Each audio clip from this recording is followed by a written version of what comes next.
একসাথে আসতে পারবে।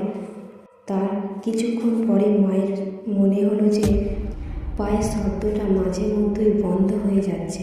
মা পিছন ঘুরে দেখে যে কেউ নেই। তারপর সেই মাটির সামনে মাটির রাস্তা ধরে জুতো খুলে হাতে নিয়ে এগিয়ে চলল। তারপর শ্মশানের চারিদিকে শুধু ফাঁকা বাঁশ গাছগুলো ঝুঁকে ঝুঁকে আছে। কিছুটা হাঁটার পর মায়ের ছাতাটা হাত থেকে চাগিয়ে তুলে কিছুটা উঁচুতে আকাশের দিকে ঝুলিয়ে রেখে দিয়েছে কেউ। মা বোন ভয়ে ঘেমে কাটা হয়ে গেছে।